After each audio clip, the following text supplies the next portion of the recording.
Uber. The most widely recognized transportation network company, or TNC, in the world shouldered its way onto Calgary streets in October of 2015 and was quickly shut down by City Hall following a court injunction citing licensing and safety concerns. By February of 2016, Council had ratified a set of bylaws for ride-sharing companies to operate under. However, Uber found these bylaws, which included a $220 per driver licensing fee, unworkable and publicly abandoned their push to operate in Calgary. So, we fast forward to November of 2016 and Council has amended the TNC bylaws, reducing the driver licensing fee to $15 and included a 20-cent per trip take by the city, and now all is seemingly well as Uber has officially resumed operation in Calgary. Today we take a look from Uber's perspective, how the company will affect our lives as Calgarians and what is yet to come for one of the fastest growing companies in recent memory. Give me 3 seconds? Okay. Hey Calgary, I'm Kevin Chorney. Thanks for joining us. Tonight I'm joined by Ramit Kar. Sir, thank you for being here. You are the Uber General Manager for Alberta. Ramit, tell me a bit about you. I know Uber to me, it's a fascinating company. You guys have been just blowing up worldwide, lots going on. What's your role at Uber? Yeah, so I'm a general manager for Western Canada, and so what I do is I manage all the markets in Western Canada. So right now that's Edmonton and Calgary. Yep.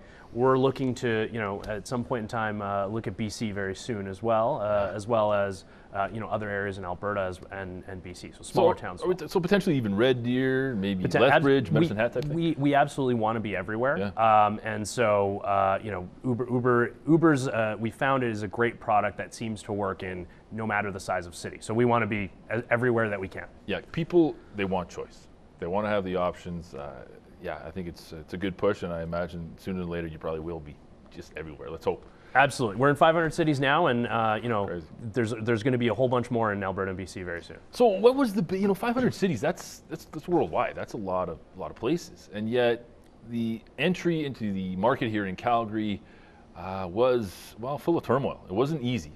What was the biggest hang-up? What made it so difficult for Uber to get into Calgary?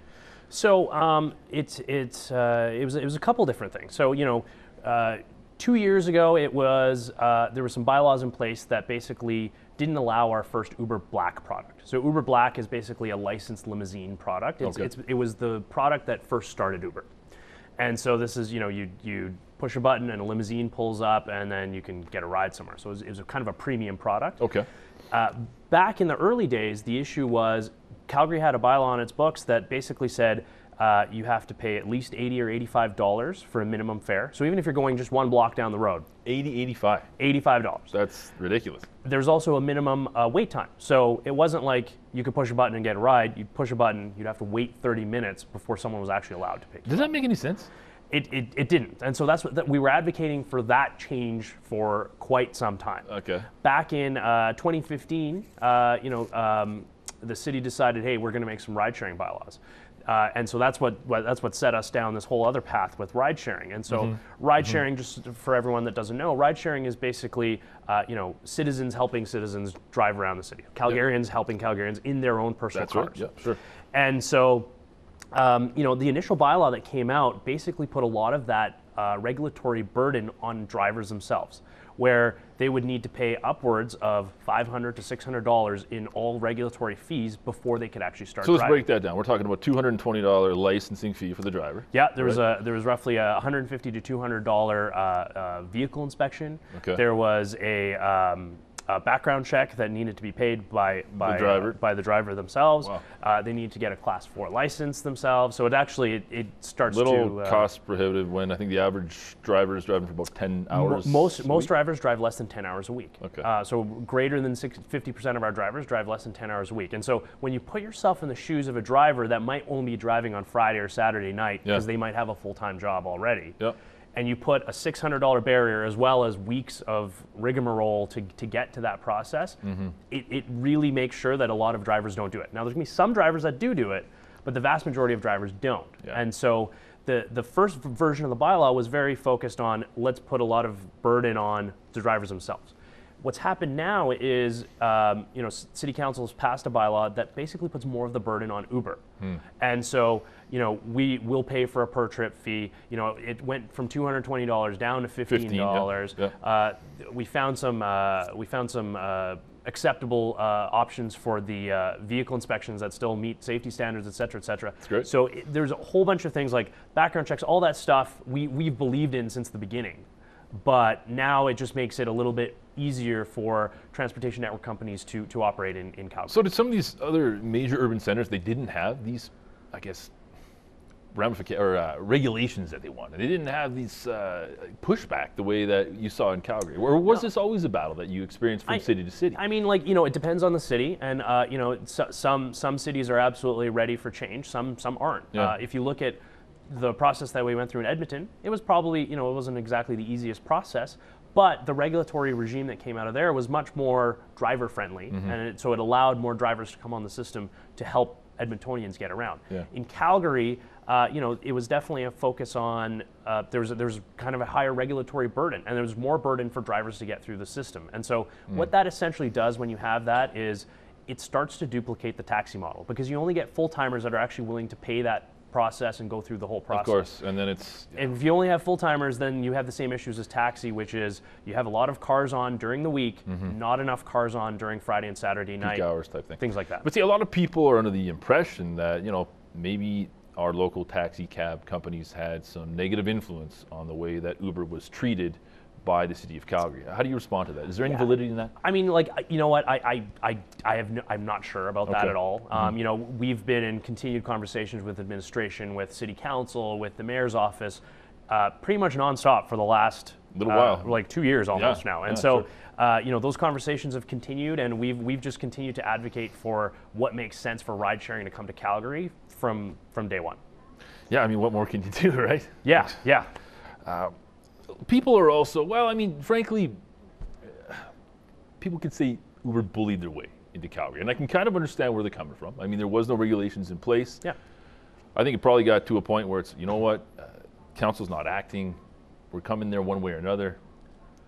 Is it fair to say that Uber bullied their way onto Calgary streets? Well, is that a little bit harsh? I mean, you know, a lot of people ask about our launch in 2015 and what was That's what I mean, October, yeah. What was the understanding, what was the calculus behind that? And that really came down to, in October, City Council had suggested, okay, we're going to make some ride-sharing bylaws. And so as soon as they said that, we said, okay, well, you need to kind of understand what ride-sharing is like. And so we launched literally 10 days after that announcement, and it was, you know, we came out and we said, okay, if Calgarians want to understand what ride sharing is all about, if City Council wants to understand what ride sharing is all about, if the mayor's office wants to understand what ride sharing is all about, they need to experience the product itself. And so we launched, and you know, 45,000 Calgarians tried it in those 4 weeks. It's a brilliant tactic, though, right? Because publicly support is going to be there immediately. Because people realize if I can use my phone, a ride is coming to me. It's so seamless. It's perfect. It was a great teaser, a great taste. And I know what you're saying, but you got to admit, I mean, that was brilliant in as far as, I guess, mobilizing public opinion. We had to give the opportunity for Calgarians to give it a shot. And if ride sharing laws were being made in the absence of someone actually trying out ride sharing, unfortunately, what we would expect to see is a taxi-like model. Yeah, and because people just don't know what it's all about. Yeah, no, it's a win-win. That makes a lot of sense. Yeah. We're going to jump in and check with our rant pack, folks. Stay with us. We'll be right back. Great. I think it's a pretty good idea that Calgary may have Uber coming again. I guess my whole problem with the taxi issue and the Uber issue is that, I mean, taxis themselves have like zero accountability, or at least that's the view. Anytime you sit in front of a bar on a Friday or Saturday night, not only can, a lot of times you not even get a cab. When there are cabs, it's like, it's madness. They're double parking, they're stopping in the middle of the roads, they're blocking traffic, everything. And I'm guessing people who are with Uber in their own personal vehicles, I feel like they're going to be more accountable because they don't want that vehicle taken away from them. And I think that the city, if they're really going to crack down on Uber, they really need to crack down on cabs as well. Further to what we were discussing before we jumped in and heard from Jay, personally I was a little bit disappointed the way City Council had handled everything. They took more of a, in my opinion, a reactive approach as opposed to being proactive to transportation network companies. I mean, the writing was on the wall. It was clear Uber was on the way. Was that a source of frustration for your group? I mean, you know, obviously we would have loved to have been here 2 years ago. Yeah. You know, we continued to advocate, and now we're here. So, you know, the future is what we're looking towards, which is great. You know, the model that was put forth in Calgary eventually was a very similar model that's been adopted basically in Toronto, Ottawa, Edmonton, you name it, across the city of, across the country for cities that have adopted ride-sharing regulations. And so we were just advocating for, guys, this is what makes sense. This is what works here, here, and here. Absolutely, absolutely. See, so then I got to think, well, you know, that looks to me, the optics are pretty bad for the city. I mean, were they being punitive? Is that a bit of a stretch, do you think? You know what, I can't put myself in the city's shoes to understand where they were coming from necessarily, but, you know, what I can say is that, you know, we've been launched for 7 days now, and Calgarians are going crazy, and so it's been a long time coming, and demand is through the roof, and you know, it's good to see that we're finally here. So when you say Calgarians are going crazy for Uber, you're seeing like hundreds of people try to sign up to be a driver every day. You're seeing thousands of fare. Like, what are the numbers looking like right now? So we're not releasing the numbers yet as it's business sensitivity. Fair, but sure. having said that, you know, it's like if you talk to drivers, if you tried to get an Uber last weekend, you know, if you got into an Uber, talk to that driver, ask them how it's been, and almost all drivers will say it was trip to trip to trip. Like they had no chance to stop because Calgarians were just asking for rides and they needed help to get around town. On the other side, since we've launched, we've had, you know, hundreds and hundreds of drivers come in every day saying, I want to be an Uber driver, which is fantastic for the flexible earning opportunities, especially in the economy the way it is right now. It's like a great option for Calgarians. Yeah, certainly. So what is required to be an Uber driver then? I mean, do I need specific insurance? Are we talking, you know, how many vehicle inspections a year? How new does my car need to be? Background checks, like what is all encompassing to become an Uber driver? Yeah, so first thing I could say is if anyone's looking for the full detailed list, you can go to drive.uber.com and then you can just go to Calgary and you could go through that list. But the short answer is your car needs to be less than 10 years old. It can't be a salvage vehicle, it can't be rebuilt or something like that. It has to go through a vehicle inspection that's mandated by the city. Your driving record needs to be clean. So you can have at most 2 minor tickets in the last 3 years. So, you know, we make sure that, you know, there's not crazy drivers on the platform. And there's enough maniacs on Calgary streets as it is. Exactly. So none driving for Uber, hopefully. And then you have to go through a background check. And so, you know, you just got to make sure that, you know, there's no criminal record or anything like that. So zero criminal record? Yes, that's correct. Well, sorry, there's provincial regulations on what's required there, but yeah, it has to be a clean record right now. Okay, so with that in mind, what are my costs looking like then? If I'm going to show up, I'm going to be an Uber driver this week. I've got my inspection done. I mean, what's that worth? That's $100. Is that about right? So yeah, there's inspection locations that'll charge anywhere from $35 to $50 now. We found that. You know, so the other thing is you need to be a Class 4 driver as well. So it's not a standard driver's license. You have to basically do another driver's test, another written test, and a medical. And a medical as well? Absolutely. So it sounds like I've listed off a lot of things, and it can add up. But what we're doing is if you go through all the steps, you get paid all of that back within your first 10 or 20 trips kind of thing. Seems pretty fair. Yeah. As far as the Class 4, is that an intense course? I mean, how long does it take me to acquire a Class 4 license? So I'm going through the process right now. Are you? Myself. Cool. It's not too bad. It is definitely a long regulatory hurdle. It'll take another 2 or 3 weeks because you're gonna have to study for another test. Is that so? Okay. It's similar to your Class 5 test, but there's gonna be some tweaks there. The driving test is pretty much like your Class 5 driver's license, but you can do less demerits basically on it. And then you have to get a medical at a doctor's office. So it is a burden, but you know, if you're looking for a flexible earning opportunity, we will help you through that process, and we'll pay you back for it too. Cool. That's cool beans. It makes a lot of sense. Folks, we're going to jump and check in with the Rant Pack once again. Stay with us. I honestly believe that Uber will be really good for the economy right now, just because I believe the cab situation, they're just a little expensive, and for you to find like proper transportation, it feels like it's too much of a hassle basically. With Uber, knowing that it might be your neighbor and you can build a rapport with somebody, it will kind of lessen the blow. It'll kind of become more of a carpooling than Uber services. I believe with the taxi, exactly. I guess there's just too much fuffle. They would need to kind of reorganize their system. Maybe if they're more contributing to the community, then things will be awesome for that. So Akeem touched on something kind of neat. I think it's around the corner coming up. It's Uber Pool, right? Where you can get, it doesn't even really have to be your friends. It's people heading in a general direction that can pool together and take an Uber car in that. That's exactly right. So I'll explain what Uber Pool is first. So basically, if there's a bunch of people that are heading to roughly the same direction and they don't mind taking a little bit of extra time where you might be picking up extra passengers along the way, cool. You can take Uber Pool. Uber Pool is generally about 40 to 50% cheaper than Uber X fares. Uber X fares are already, let's say, 30 to 40% cheaper than traditional taxi alternatives. Cabs, okay. Yeah. So it drops the price substantially. Sure. But what it does is it starts really pooling rides together.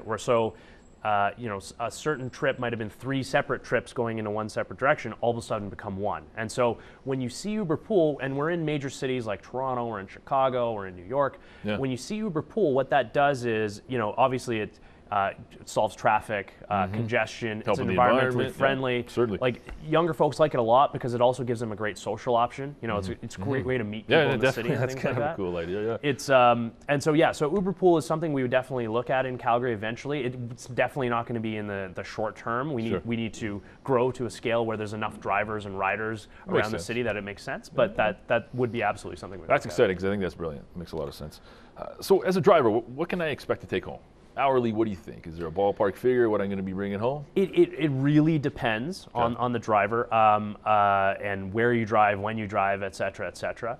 I mean, right now we're offering hourly guarantees. So even if you're just out there, we'll give you a floor. And so those hourly guarantees go as high as $25 an hour. Cool. Wow, and that's not bad. quite frankly, there's a lot of drivers that are making a lot more than that. Surge pricing. Yeah. So, as a driver during surge pricing times, you're obviously going to do a lot better than the average driver who maybe doesn't work those hours. What does the surge pricing matrix look like? How does that all work out? So I'll explain surge pricing and why it adds so much benefit to both riders and drivers. So number one, for riders, it really does increase the reliability of the system.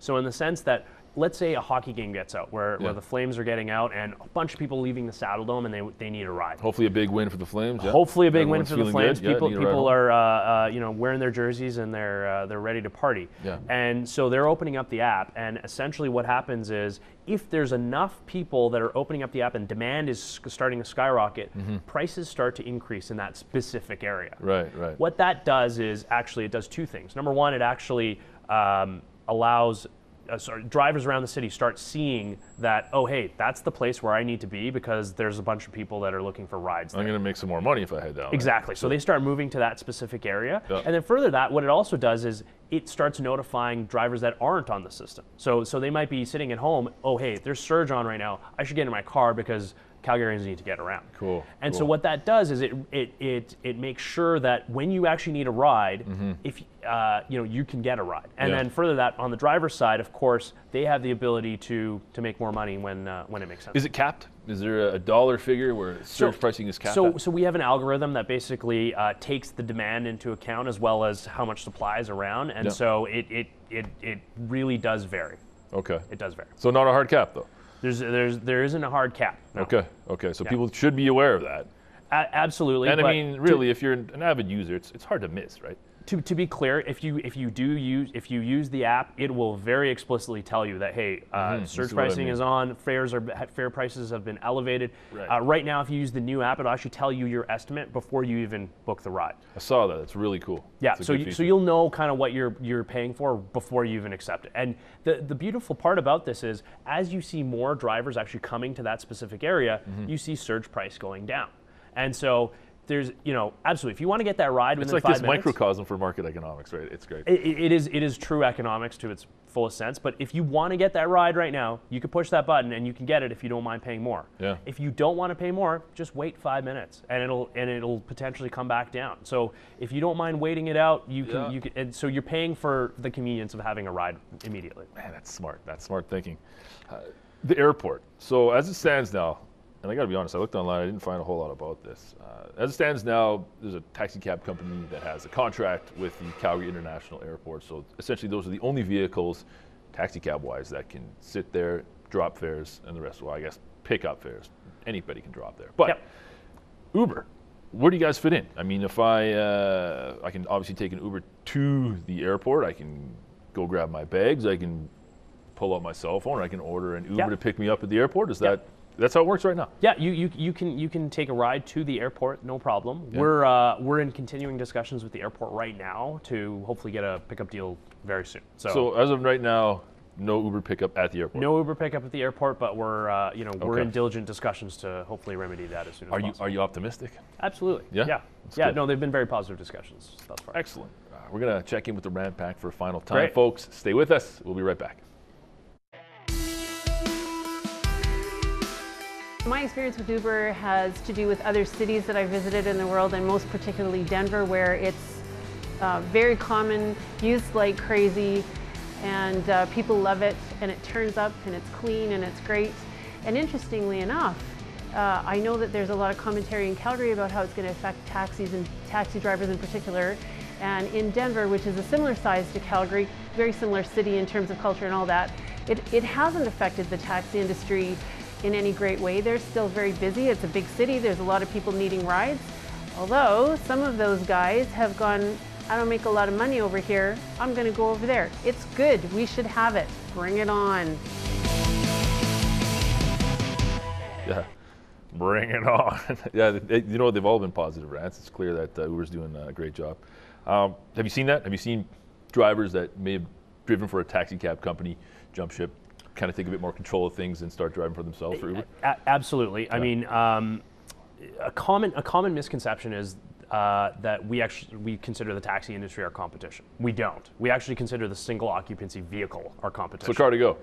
I mean, like if someone is driving their own car in and out of work every single day, that is competition to us. Okay. Because we think, people, the long-term gain, and that person just mentioned Denver, and so we've been in Denver for quite a few years. What you see in cities where we have been for several years is people, it actually starts changing the behavior of cities. People actually stop buying cars themselves, and they start using all the options that are available to them. So that could be car to go, that could be Uber, that could be taxis, that could be transit. It's the full cornucopia of options that they have to them, and that's what we're trying to push for. It's not, hey, it's not the taxi industry, or it's not car to go. Car to go is just another complementary option that we love to have with us. No, it's true. That's a great point. You talk about people that are, deciding not to buy vehicles, which is a fundamental change in human behavior in major metropolitan areas. Are some of these businesses, do you have interesting conversations with somebody who maybe, sells cars for a living? Has that come up? I mean, is it a healthy relationship? Yeah. A bit of fear involved, or where's that at? You know what? I mean, it's interesting because even dealerships that sell cars, they want to partner with us because, of course, Uber drivers need cars, and so there's, maybe in the long run, as I said, we're against the single our competition is single occupancy vehicle, but I think they still see there's benefits to buoying the whole economy here. Are you going to tell me how much Uber's taken from each ride? Yeah. Percentage-wise? Yeah, it's 25%. You know what? That's actually really fair. 25% of the fare is taken by Uber. Yeah. So if I'm driving full-time for Uber, and I'm logging, let's say, over 40 hours a week, is there a plan or is any thought for potentially in the future, or maybe even now, I got to be honest, I don't know, benefits, health benefits? Is that something that's on the table or potentially to be discussed in the future? So currently, all of our drivers are independent contractors, and a lot of drivers like it that way because of the full flexibility it offers. People talk about Uber as you push a button, you get a ride, but the other side of it is you push a button, you get a job. So meaning you can work whenever you want, or as little or as much as you want, and so that the value is there with that independent contractor relationship. So the benefits piece is actually an interesting thing that we're absolutely exploring to see what kind of partnerships we can create to offer kind of more perks for our driver partners, but straight up employee benefits we can't necessarily give because of the independent contractor. So if somebody is driving and they're rated through the roof, because that's obviously how it works. You rate your fare and your fare rates you, and somebody's been driving 40 hours a week and he's just really excelling. Is there potential for that individual to who knows, even maybe move up in the company and acquire a different position, marketing, there's absolutely been times when a driver has moved into kind of other management positions in the company. Cool, it's absolutely happened before, and that people can do that. We're always looking for talent, and our drivers are our closest allies, and they're the front face of Uber. And so sometimes when we're looking for talent, our driver pool is absolutely there as well. And so it's absolutely an option for folks. But yeah, right now it's just in Calgary. It's pretty fresh in Calgary. We just need more drivers. Let's not get ahead of ourselves. Pretty fresh in Calgary right absolutely. now. Sure. So Uber Rush is kind of it's a courier outfit, right? So tell me a little bit about Uber Rush and how people can take advantage of that. So I'll explain the different modalities. So usually after we get ride sharing in a city, we start looking at other options. And so I'll take Edmonton as an example. We have something called Uber Eats there. And so when you think about it this way, when you have drivers out on the road, you basically have a logistics and a transportation company that's available to move things, not just people. Right. And so Uber Eats is available in Edmonton, where you can go to the Uber Eats app, push a button, and then all of a sudden someone will deliver food to you. Why did you tell me that? Wow. Okay, that's cool. And so we partner with some of the local favorites and great restaurants around town to do that. Uber Rush we're in fewer cities with Uber Rush, but Uber Rush is kind of the same thing. If you have this transportation network that's out there, all of a sudden you can use that to move things. And so Uber Rush is, we've partnered with smaller and large retailers to basically effectively deliver products to people. So you could push a button. So I mean, we've had a pilot going on with Walmart in the U.S. for a while, where you can push a button and then all of a sudden, you can get things delivered to you from Walmart. Okay, so just so I'm clear, that's pretty slick. I'm an Uber Rush driver during the day, and if I want, I can spend my evenings carting people around as opposed to goods. The beauty of it is, if you had all the products in the market, you would be open to take all of those options. And so how it works is, oftentimes is, if someone's working in the morning, they're going to get lots of people that are driving into work for that morning rush hour. About lunchtime, it starts to lull out, but that's when Uber Eats starts to take off, and people are looking for lunch, and so drivers get to deliver lunch and things like that. Maybe in that afternoon, there could be some Uber Rush deliveries, and then when that evening rush comes back, where people need to get back home, they drive people again. And so it actually allows drivers to continue to earn. It allows restaurants and small businesses to increase their footprint on customers they can get to. And of course, it allows riders and customers to get access to things that they didn't have initial access to. You guys have thought of everything, it seems. Hopefully. Well, what's coming up? Like what's down the pipe? What's the future of Uber going to look like? I've heard talk of self-driving cars. Yeah. I mean, so autonomous vehicles are definitely on the horizon. Recently we've made an acquisition with Auto, which is basically self-driving trucks. So freight and cargo from city to city, or things like that, where it's just a straight highway, and there doesn't actually. And so from a ride-sharing perspective, absolutely, autonomous vehicles is on the way. It's going to revolutionize how people get around their cities in general. I have no misgivings that it's going to be anytime soon, given the regulatory fund that just ride-sharing has taken. But it's on the horizon for sure. That's fascinating. Ramit, thanks very much for taking the time. Really Thank you very much. Folks, that's all the time we have for this evening. As per usual, you can get at us. We're on Facebook. We're on Twitter. Don't be a stranger. Until next time, take care.